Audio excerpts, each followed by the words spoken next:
ಎಲ್ಲರಲ್ಲೂ ಒಂದು ಆತಂಕ ನೋಡಿ ದಿಲೀಪ್ ರಾಜ್ ಅವ್ರು ಹೋಗ್ಬಿಟ್ರು. ಫಿಟ್ ಅಂಡ್ ಫೈನ್ ಆಗಿರೋರು, ಫಿಟ್ನೆಸ್ ಮೇಂಟೈನ್ ಮಾಡೋರೇ ಹೋಗ್ತಿದಾರಲ್ಲ, ಯಾಕೇನು ಭಯ ಆಗುತ್ತೆ ಸರ್ ಒಂದೊಂದ್ಸರಿ? ಅಂದರೆ ಏನಾಗುತ್ತೆ, ಈ ಥರ ಸೆಲೆಬ್ರಿಟೀಸು ಚಿಕ್ಕ ವಯಸ್ಸಿನಲ್ಲಿ ಸಾವನ್ನಪ್ಪಿದಂಥ ಸಂದರ್ಭದಲ್ಲಿ ನಾವು ಇದು ತುಂಬ ಸುದ್ದಿ ಆಗುತ್ತೆ. ಆದರೆ ನಾವು ಹೃದ್ರೋಗ ತಜ್ಞನಾಗಿ ನಾನು ಕಳೆದ 35 ವರ್ಷದಲ್ಲಿ ನೋಡಿದಂಥ ಸಂದರ್ಭದಲ್ಲಿ ಇದೇ ಟ್ರೆಂಡು ಕಳೆದ 20-30 ವರ್ಷದಿಂದಲೂ ಇದೆ. ಇದೇನು ಹೊಸದಾಗೇನಿಲ್ಲ. 18ರವರೆಗೆ ನಾವು ಜಯದೇವ ಹೃದ್ರೋಗ ಸಂಸ್ಥೆನಲ್ಲೇ ಒಂದು heart attack in the Young ಅಂತ ಒಂದು ಸ್ಟಡಿ ಮಾಡಿದೀವಿ. ಅಂದ್ರೆ ಕೋವಿಡ್ಗೆ ಮೊದಲು 1914ರಿಂದ 18 ಆ ಪೀರಿಯಡ್ ಅಲ್ಲಿ ಸುಮಾರು 5,500 ಯಂಗ್ ಹಾರ್ಟ್ ಅಟ್ಯಾಕ್ ಪೇಷಂಟ್ಸ್ ನಾವು ಟ್ರೀಟ್ ಮಾಡಿದ್ದೀವಿ. ಅದರಲ್ಲಿ 19 ವರ್ಷ, 22 ವರ್ಷ, 23 ವರ್ಷ ಎಲ್ಲ ಇದ್ದಾರೆ. ಭಾರತ ದೇಶದಲ್ಲಿ ಏನಾಗಿದೆ, 35% ಹಾರ್ಟ್ ಅಟ್ಯಾಕ್ 40 ವರ್ಷಕ್ಕಿಂತ ಚಿಕ್ಕವರಲ್ಲೇ ಆಗ್ತಾ ಇದೆ. ಸೊ ಇದರಲ್ಲಿ ಏನು ಮೊದಲೇನಾಗ್ತಾ ಇತ್ತು ಅಂದ್ರೆ, ಇದು ಇಲ್ಲ ಶ್ರೀಮಂತರ ಕಾಯಿಲೆ ಅಥವಾ ಇದು ನಗರವಾಸಿಗಳ ಕಾಯಿಲೆ. ಇವತ್ತು ಹಳ್ಳಿನಲ್ಲೂ ಜಾಸ್ತಿ ಆಗಿದೆ, ಬಡವರಲ್ಲಿ ಕೂಲಿ ಕಾರ್ಮಿಕರಲ್ಲೂ ಜಾಸ್ತಿ ಆಗಿದೆ. ಇದಕ್ಕೆ ಬಹಳ ಮುಖ್ಯವಾದದ್ದು ಏನು ಅಂದ್ರೆ ಕಾರಣಗಳು ಇವೆಲ್ಲ ಇದೆ. ಧೂಮಪಾನ, ಮದ್ಯಪಾನ, ಸಕ್ಕರೆ ಕಾಯಿಲೆ, ಒತ್ತಡ ಅನ್ನೋದು ಒಂದು ಹೊಸ ತಂಬಾಕು ಇದ್ದಂಗೆ. ಒತ್ತಡ ಅನ್ನೋದು ಒಂದು ಹೊಸ ಇದು ಏನು ಧೂಮಪಾನ ಅಂತ ಏನ್ ಹೇಳ್ತೀವಿ, ತಂಬಾಕು ಅಪಾಯಕಾರಿ. ಅಂದ್ರೆ ಒತ್ತಡನ ನಾವು ಈಗ ಬ್ಲಡ್ ಶುಗರ್ ಮೆಷರ್ ಮಾಡ್ಬೋದು, ಕೊಲೆಸ್ಟ್ರಾಲ್ ಮೆಷರ್ ಮಾಡ್ಬೋದು, ಬ್ಲಡ್ ಪ್ರೆಷರ್ ಮೆಷರ್ ಮಾಡ್ಬೋದು. ಆದ್ರೆ ನಾವು ಒತ್ತಡ ಆಮೇಲೆ ಇತ್ತೀಚಿನ ದಿನಗಳಲ್ಲಿ ಏನಾಗಿದೆ ಅಂದ್ರೆ ಎಲ್ಲರಿಗೂ ಕೂಡ ಅತಿಯಾದ ಆಸೆ ಆಗಿದೆ. ಅಂದ್ರೆ ಪ್ರತಿಯೊಂದು ಕ್ಷೇತ್ರದಲ್ಲೂ ಕೂಡ ನಾನು 10 ವರ್ಷದಲ್ಲಿ ಸಾಧನೆ ಮಾಡಬೇಕಾಗಿರೋದನ್ನ 10 ತಿಂಗಳಲ್ಲಿ ಮಾಡಬೇಕು. ಅದು ಒತ್ತಡಕ್ಕೆ. ಇವತ್ತು ಮಕ್ಕಳಿಗೆ ನೋಡಿ, ಸ್ಪರ್ಧಾತ್ಮಕ ಪರೀಕ್ಷೆಗಳಿದಾವೆ. ಇವತ್ತು 10ನೇ ಕ್ಲಾಸು, 12ನೇ ಕ್ಲಾಸು, ನೀಟ್ ಎಕ್ಸಾಮು ಅಥವಾ ಇಂಜಿನಿಯರಿಂಗ್ ಎಕ್ಸಾಮು ಅಥವಾ KPSC, UPSC ಒತ್ತಡಕ್ಕೆ ತುಂಬಾ ಒಳಗಾಗ್ತಾ ಇದ್ದಾರೆ. ಆಮೇಲೆ ವ್ಯಾಯಾಮ ಮಾಡೋರು ಏನಾಗುತ್ತೆ, ಅತಿಯಾದ ವ್ಯಾಯಾಮನೂ ಒಳ್ಳೇದಲ್ಲ. ಮಾಡ್ರೇಟ್ ಇಂಟೆನ್ಸಿಟಿ ಎಕ್ಸರ್ಸೈಸು ಬಹಳ ಒಳ್ಳೇದು. Moderate intensity exercise. ಈಗ ಕೆಲವರು ಇಲ್ಲ, ನಾನು ತುಂಬಾ ಏನು ಅತಿಯಾಗಿ ಭಾರ ಎತ್ತತಕ್ಕಂತ ಶಕ್ತಿ ಇದ್ರೆ 60 kg ಎತ್ತಕ್ಕೆ ಹೋಗ್ಬಾರ್ದು. ಆಮೇಲೆ ವಾರ್ಮಿಂಗ್ ಅಪ್ ಪೀರಿಯಡ್ ಇರುತ್ತೆ. ಈ ಕೆಲವ್ರು ಏನಾಗುತ್ತೆ, ಅಯ್ಯೋ ನಾನು ಮೈ ಬೆವರಂಗೆ ನಾನು ತೂಕ ಇಳಿಸ್ಬೇಕು, ಇದೆಲ್ಲ ಮಾಡ್ತಾರೆ. ಇನ್ನ ಕೆಲವರು ವಂಶ ಪಾರಂಪರಿಕ ಹಿಸ್ಟ್ರಿ ಇದ್ರೆ ಅದು ಇಂಪಾರ್ಟೆಂಟು. ನಮ್ಮ ಅಧ್ಯಯನದಲ್ಲಿ 17% ಹೃದಯಾಘಾತ ಆದವರಲ್ಲಿ ಹಾರ್ಟ್ ಅಟ್ಯಾಕ್ ಹಿಸ್ಟ್ರಿ ಇದೆ, ಪ್ರಿಮೆಚ್ಯೂರ್ ಹಾರ್ಟ್ ಅಟ್ಯಾಕ್ ಹಿಸ್ಟ್ರಿ ಇದೆ. ಅಂದ್ರೆ ಒಂದು ಕುಟುಂಬದಲ್ಲಿ ಯಾರು 50 ವರ್ಷಕ್ಕಿಂತ ಚಿಕ್ಕವರಲ್ಲಿ ಹೃದಯಾಘಾತ ಆದ್ರೆ ಅಂತ ಕುಟುಂಬಗಳಲ್ಲಿ ಇದೆಲ್ಲ ಜಾಸ್ತಿ. ಸ್ವಲ್ಪ ಪ್ರಿಕಾಷನ್ ತಗೋಬೇಕು. ನಂತರ ಏನಾಗಿದೆ, ಇನ್ನೊಂದು ಇವೆಲ್ಲ ಕಾರಣಗಳು ಯಾವುದು, ಇತ್ತೀಚೆಗೆ ವಾಯು ಮಾಲಿನ್ಯ ಕೂಡ ಅದ್ಭುತವಾದಂತ ಹೊಸ ಕಾರಣ ಆಗಿದೆ. ಈ particulate matter less than 2.5 microns ಅಂತ ಇರುತ್ತೆ. ಅದು ನಾವು ನೋಡ್ಬೋದು. ತುಂಬಾ ಧೂಳು ಅಥವಾ ಇದು ಇಂಡಸ್ಟ್ರಿಯಲ್ ಅಥವಾ ವೆಹಿಕಲ್ ಇಂದ ಬರತಕ್ಕಂತ ಧೂಳು, ಹೊಗೆ, ಅದು ನಾವು ಶ್ವಾಸಕೋಶಕ್ಕೆ ಹೋಗುತ್ತೆ. ನಾವು ಉಸಿರು ತೆಗೆದುಕೊಂಡಾಗ ಅದು ಶ್ವಾಸಕೋಶದಿಂದ ನಂತರ ರಕ್ತನಾಳಗಳಿಗೆ ಹೋಗುತ್ತೆ. ಆ ರಕ್ತನಾಳದಲ್ಲಿ ಇದು ಡಿಪಾಸಿಟ್ ಆಗುತ್ತೆ. ಆ ಡಿಪಾಸಿಟ್ ಆದಾಗ ಅಲ್ಲಿ ಬ್ಲಡ್ ಕ್ಲಾಟ್ ಆಗುತ್ತೆ. ನಾವು ಯಾವಾಗ ಮಾಸ್ಕ್ ಹಾಕೊಂಡು ಓಡಾಡಕ್ಕಾಗುತ್ತೆ? ಅಲ್ಲ, ಅಂದ್ರೆ ಏರ್ ಪೊಲ್ಯೂಷನ್ ಕಡಿಮೆ ಆಗಬೇಕು. Air pollution also is N emerging risk factor for heart attack. ಆಮೇಲೆ ಇನ್ನು ಕೆಲವ್ರದ್ದು ಏನಾಗಿದೆ, ಈ ಒತ್ತಡ ಸಿಕ್ಕಾಬಿಟ್ಟೆ ಆಗಿದೆ. ಅವಿಭಾಜ್ಯ ಕುಟುಂಬಗಳು ಒಡೆದೋಯ್ತು. ಆಮೇಲೆ ಒಂದು ಮನೆ ಸಮುದಾಯ ಭವನ ಆಗಿತ್ತು, ಸಾಂತ್ವನ ಕೇಂದ್ರ, ಒತ್ತಡ ಜಾಸ್ತಿ. ಈಗ ನೋಡಿ, ಮಕ್ಕಳಿಗೆ ಅವರ ಪರೀಕ್ಷೆ ಒತ್ತಡಗಳು ಅಥವಾ ಭವಿಷ್ಯದ ಒತ್ತಡ.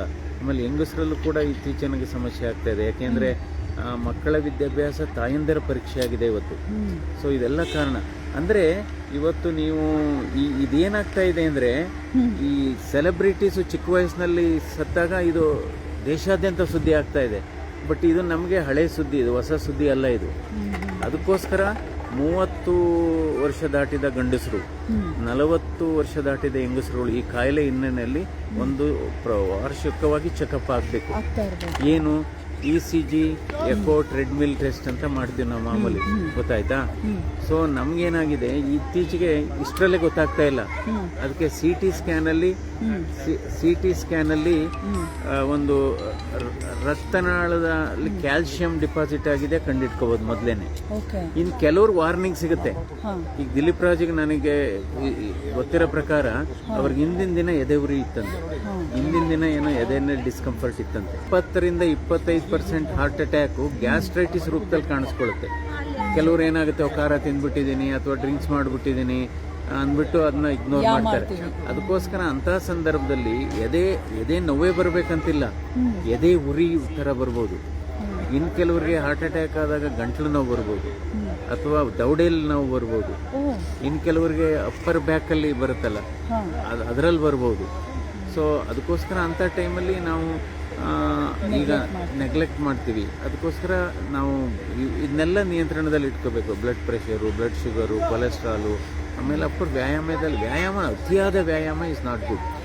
ಇದೆಲ್ಲ ಕೃತಕವಾದಂಥ ಪ್ರೋಟೀನ್ ಅದು ಒಳ್ಳೆಯದಲ್ಲ. ಈಗ ನ್ಯಾಚುರಲ್ ಪ್ರೋಟೀನ್ ಸ್ಪ್ರೌಟ್ಸ್ ಆಗ್ಬೋದು, ಕಾಳುಗಳಾಗ್ಬೋದು, ಅಥವಾ ಮೊಟ್ಟೆ ಆಗ್ಬೋದು, ಹಣ್ಣು ತರಕಾರಿಗಳಾಗ್ಬೋದು, ಆ ಥರ ಸೇವನೆ ಮಾಡಬೇಕಾಗುತ್ತೆ.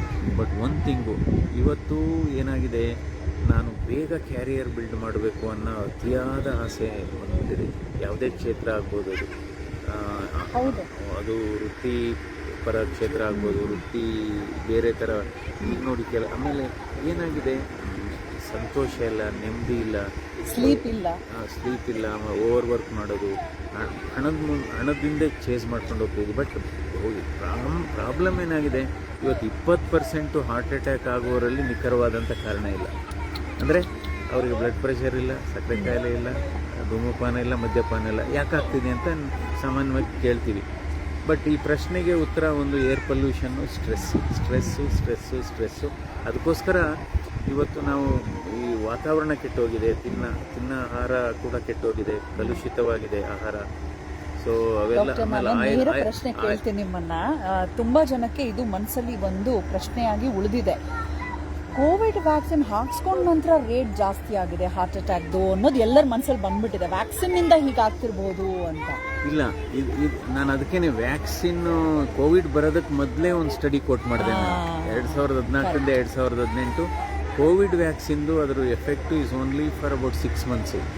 ಅಂದರೆ 10 ಲಕ್ಷ ಜನರಿಗೆ ನೀವು ಕೋವಿಡ್ ವ್ಯಾಕ್ಸಿನ್ ಅನ್ನು ಕೊಟ್ಟರೆ ಹಾರ್ಟ್ ಅಟ್ಯಾಕ್ ರಿಸ್ಕ್ ಇರೋದು 4 ಜನರಿಗೆ. 10 ಲಕ್ಷ ವ್ಯಾಕ್ಸಿನ್ಗೆ ಅದರ effect only 6 months after vaccination. ಎಷ್ಟು ಈಗ ಒಂದು 5-6 ವರ್ಷ ಆಗೋಯ್ತು. ಅದಕ್ಕೂ ಇಲ್ಲ. ಬಟ್ ಮೋಸ್ಟ್ ಇಂಪಾರ್ಟೆಂಟು, ಇವಾಗ ಏನಾಗುತ್ತೆ, ಬರೀ ನಾವು ECG ಮಾಡಿಸಿದ್ರೇ ಗೊತ್ತಾಗಲ್ಲ ಇದೆಲ್ಲ.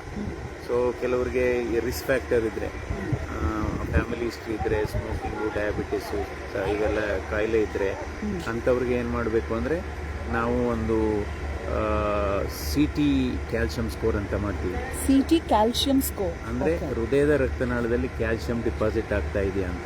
ಕ್ಯಾಲ್ಸಿಯಂ ಡಿಪಾಸಿಟ್ ಆಗ್ತಾ ಇದೆ ಅಂದರೆ ಆಲ್ರೆಡಿ ಪ್ರೊಸೆಸ್ ಸ್ಟಾರ್ಟ್ ಆಗಿದೆ ಅಂತ.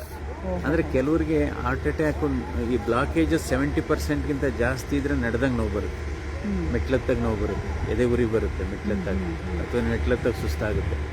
ಇನ್ನು ಕೆಲವರಿಗೆ ಯಾವುದೇ ಮುನ್ಸೂಚನೆ ಇಲ್ಲದೇನೂ ಹಾರ್ಟ್ ಅಟ್ಯಾಕ್ ಆಗ್ಬೋದು.